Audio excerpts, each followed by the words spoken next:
Welcome back, everybody. Is your nonprofit in compliance? That's the topic for today.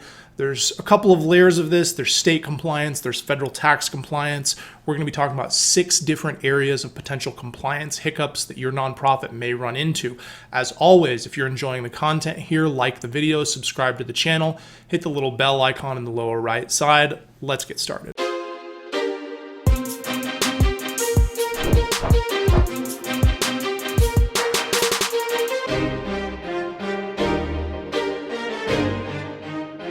We've got 6 different areas that we're going to talk about today that have potential hangups and hiccups that your nonprofit might get into. There's a mix of state and federal considerations here. As usual, this is not legal advice. Every situation is different, and you should not assume that general rules are the answer for your particular situation.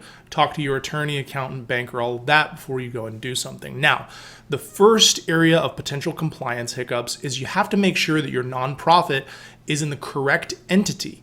And that has 2 sort of sub areas. Number 1 is that you need to have an entity to begin with. You can't form a nonprofit correctly if it's just you. You need a nonprofit corporation.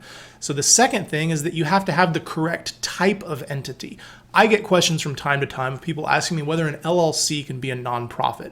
Generally, the answer is no, because an LLC has owners. It has people that own the equity interest of the LLC. In the state of Texas, a nonprofit corporation formed with the Secretary of State does not have owners. It simply has a board of directors, a purpose, a mission, and a whole lot of other stuff that you'll see when you dig into the governing documents.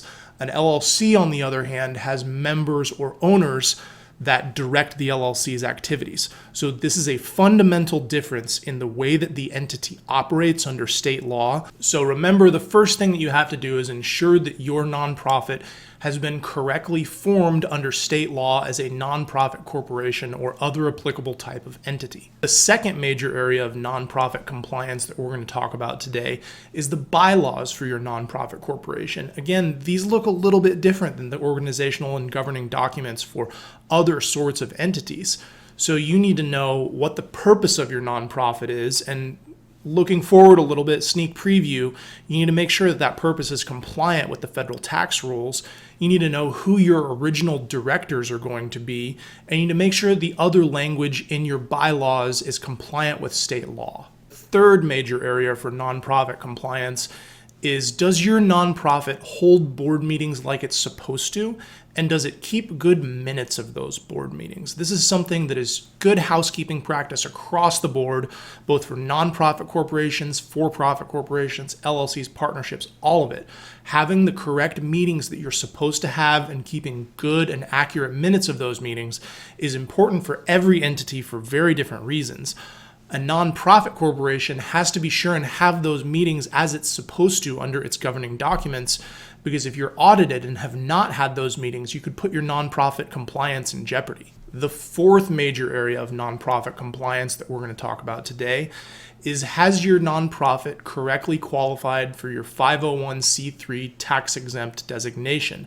This is an IRS designation. This is not state law. So again, we've now moved from, we were talking about state law before, now we're talking about federal law. You have to qualify for 501c3 tax-exempt status if you want donations to your nonprofit to be tax deductible to the donor. Keep in mind from our earlier discussion that only certain purposes are allowed for tax-exempt organizations under federal law. You're going to want to review the Internal Revenue Code section 170 in order to see how this is going to exempt your potential donors. That donor may include you, since you may be providing a lot of the money that the nonprofit's going to start with. So in order to have your 501c3 status, you're going to want to file Form 1023 or Form 1023-EZ with the IRS. Review those forms, review 501c3, review Section 170, and know what those rules are so that you can align your purpose with both your charitable mission as well as the required purposes in order to get tax-exempt status. The fifth area of potential compliance issues for nonprofits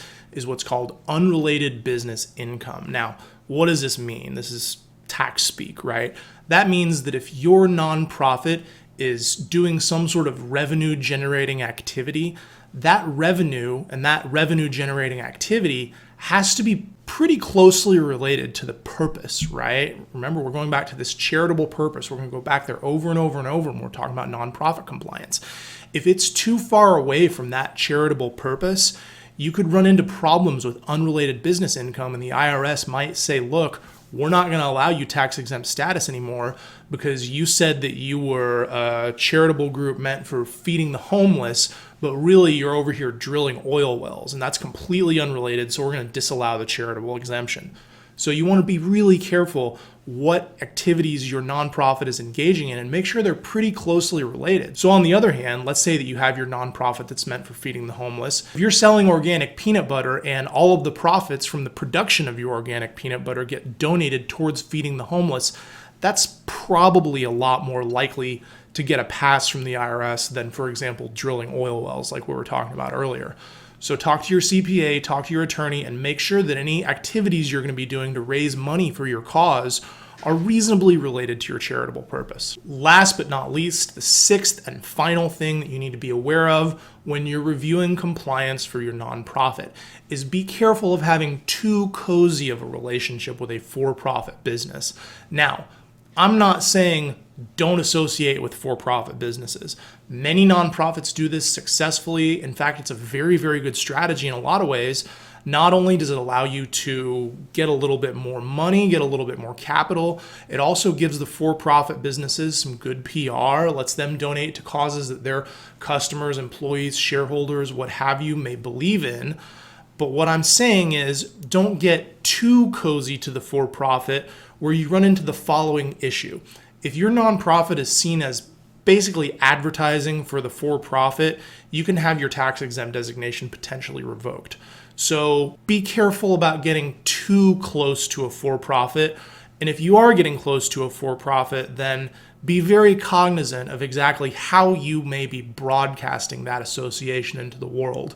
If you're seen as a vehicle for buying above market price products from the for-profit, or advertising for the for-profit, or doing something else that is basically an end run around the tax rules for the for-profit business, you may be putting your tax exempt designation at risk. Be aware of how cozy that relationship is and how cozy that relationship looks from the outside. So that's it for today, folks. Hopefully this knowledge has gone a little ways towards helping you determine whether your nonprofit is in compliance. As always, any likes of the video or subscribes to the channel are appreciated. Take care, and we'll see y'all next time.